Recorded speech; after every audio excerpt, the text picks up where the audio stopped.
আমার এই ধর্ম সংক্রান্ত আলোচনার উদ্দেশ্য কারোর সাথে তর্কে জেতার রসদ জোগাড় নয়, ধর্ম সম্পর্কে আপনাকে একটা নতুন দৃষ্টিভঙ্গি দেয়া, যাতে কেউ ধর্মের ভুল ব্যাখ্যা দিয়ে আপনাকে হিপনোটাইজ করতে না পারে।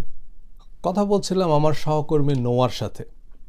গত পর্বের আলোচনায় তার ধর্ম সম্পর্কিত ধারণায় একটা আমূল পরিবর্তন এসেছে, তাই সে বেশ ঘাটাঘাটি করে কিছু প্রশ্ন তৈরি করে এনেছে। তবে তার প্রশ্নের উদ্দেশ্য তর্কে জেতা বা আমাকে আটকানো নয়, বরং সত্যি কি সেটা জানা। যারা তর্কে জেতার জন্য তর্ক করে তাদের সাথে তর্কে জড়াবেন না, আর যারা আটকানোর জন্য প্রশ্ন করে তাদের প্রশ্নের উত্তর দিবেন না। একটা হাসি দিয়ে চলে যাবেন, উনি নিজেই বুঝে নেবে যে উনি বেকুবের মতো প্রশ্ন করছে। তো যে জায়গায় ছিলাম, শুধু নোয়াই নয়, বহু মানুষই ধর্ম এবং স্রষ্টাকে ভয়ঙ্কর কিছু মনে করে, কারণ আল্লাহকে ভালোবাসার চেয়ে আল্লাহকে ভয় করার কথাই আমরা রোজ রোজ শুনি। নোয়ার লিস্টে অ্যালকোহল নিয়েই প্রথম প্রশ্ন। অ্যালকোহল কেন এত কঠোরভাবে নিষেধ করা হয়েছে? আমি বললাম, ওকে, সার্চ সূরা বাকারা আয়াত 219। They ask you concerning wine and games of chance. In both is great vice and profit for mankind, and the vice in them is greater than the profit. তারা মদ এবং জুয়া সম্পর্কে জানতে চায়। বলুন, এ দুটোর মধ্যেই মানুষের জন্য কল্যাণ এবং অকল্যাণ আছে, তবে কল্যাণের চেয়ে অকল্যাণ বেশি। এবং সূরা নিসা আয়াত 43।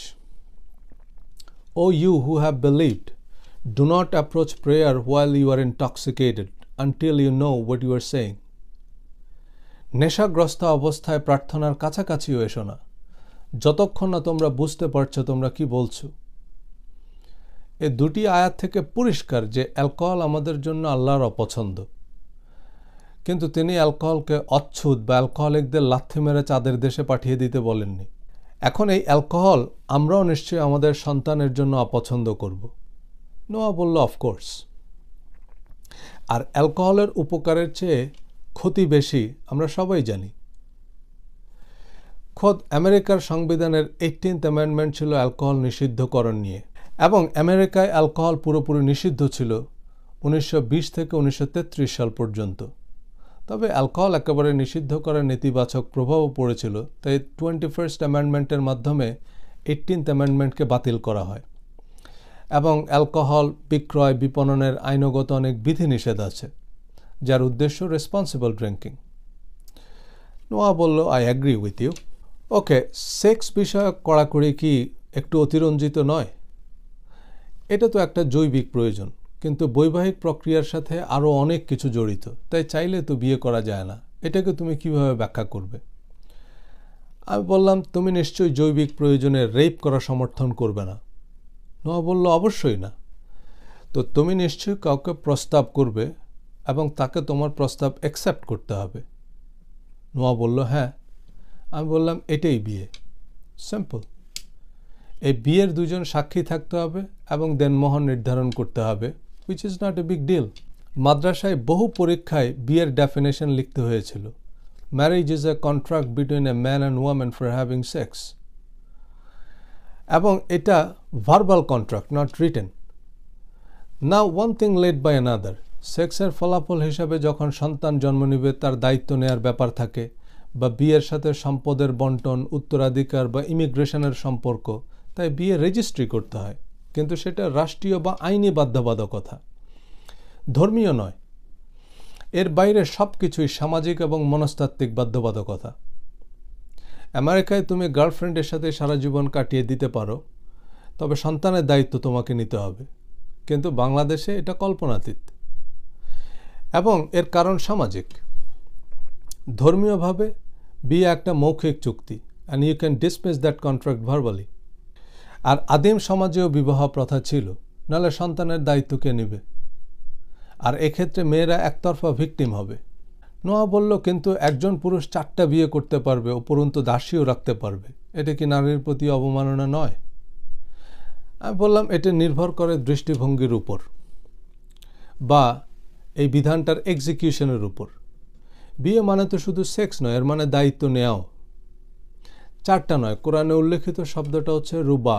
রুবা মানে, আরবা মানে 4, আর রুবা মানে 4-এর গুণিতক বা 16।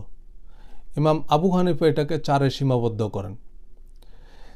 যাই হোক, এর অর্থ তোমাকে একাধিক বিয়ে করতেই হবে এমনটা নয়। যেমন ধর্মে তো বিষ খাওয়ার ব্যাপারেও নিষেধাজ্ঞা নেই, কিন্তু কেউ তো খায় না। কার্ল মার্কস একবার বলেছিল, আমাকে যদি এই জীবনটা ফিরিয়ে দেয়া হয় তবে আমি যা করেছি তাই করতাম, শুধু বিয়ে করতাম না। 4 বিয়ের অনুমতি দেয় মানুষ শেষ পর্যন্ত একটা অন্তত করে। আর ধর্মে অবিশ্বাস করলে তো তুমি 4000 বিয়েও করতে পারো। তবে কোনো সময় কোনো দেশে এমনটা প্রয়োজন হতে পারে, তাই এই অপশনটা খোলা রাখা। যেমন বাংলাদেশের জনসংখ্যা একটা সমস্যা, তাই একাধিক সন্তান নেয়াকে নিরুৎসাহিত করা হয়। কিন্তু আমেরিকা বা ইসরায়েলে জনসংখ্যা নীতি ঠিক তার উল্টো, কারণ এখানে আরও মানুষ দরকার। আর আমেরিকা ইউরোপে নারী অধিকার, নারীদের ভোটাধিকার কবে থেকে প্রতিষ্ঠিত হয়েছিল? তার আগে নারীর সামাজিক রাষ্ট্রীয় অবস্থান কি ছিল? দাসপ্রথা তো খোদ আমেরিকাতেই বলবৎ ছিল আব্রাহাম লিঙ্কনের সময় পর্যন্ত। দাসপ্রথা বিলোপকারী 13th অ্যামেন্ডমেন্ট সিনেটে 50-50 ভোটে টাই হওয়ার পর স্পিকারের বিশেষ ভোটে পাশ হয় এবং দাসপ্রথা বিলোপকে কেন্দ্র করে শুরু হয় আমেরিকার ইতিহাসের সবচেয়ে রক্তক্ষয়ী গৃহযুদ্ধ। শেষ পর্যন্ত আব্রাহাম লিঙ্কনকে বর্ণবাদীদের হাতে জীবন দিতে হয়েছে। বর্ণবাদ বিরোধী আন্দোলনে প্রাণ দেয় মার্টিন লুথার কিং। তার মানে আমেরিকার বিপুল সংখ্যক মানুষ স্লেভারির পক্ষে ছিল। এখন হঠাৎ করে তোমরা আকাশ থেকে পড়লে তো হবে না। একটা সমাজে পরিবর্তন আসবে সামাজিক প্রক্রিয়ার ভিতর দিয়ে, এবং তার জন্য নির্দিষ্ট একটা সময় অপেক্ষা করতে হবে। নোয়া বলল, ইয়াস, আই গট ইউর পয়েন্ট। আচ্ছা, মুসলমানদের দিনে 5 বার বাধ্যতামূলক প্রার্থনা করতে হয়, এ ব্যাপারে তো বিন্দুমাত্র ছাড় নেই। এই বিশ্ব ব্রহ্মাণ্ডের যিনি স্রষ্টা, তার মানুষের স্তুতি প্রশংসার এত কি দরকার? আমি বললাম, okay, ask Google what Quran says about সালাত। এবং সালাত বা প্রার্থনা সংক্রান্ত সব আয়াত আমরা পেয়ে গেলাম। প্রথমত 5 ওয়াক্ত নামাজ কি কি, কত রাকাত, প্রতি রাকাতে কি কি পড়তে হবে, কিভাবে পড়তে হবে, এমন কোনো স্পেসিফিকেশন কি দেয়া আছে? নাই। তুমি যে কোনো মুসলমানকে প্রশ্ন করো 1 ওয়াক্ত নামাজ সময় মতো না পড়লে কি শাস্তি, সবাই মোটামুটি এর উত্তর জানে। 2,88,00,000 বছর আগুনে পুড়তে হবে। বলো, এমন কোনো আয়াত কি এখানে আছে?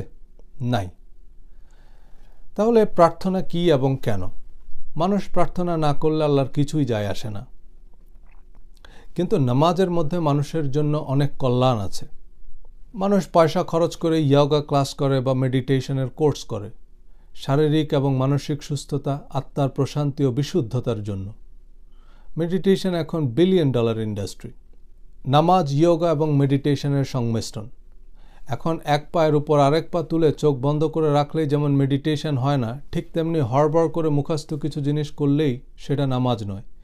2 ক্ষেত্রে সবচেয়ে জরুরি হচ্ছে স্টেট অফ মাইন্ড। নোয়া বলল, কারেক্ট। আমি আরও যোগ করলাম, মেডিটেশন কোনো নির্দিষ্ট অ্যাক্টিভিটিস নয় যেটা তুমি পারফর্ম করো।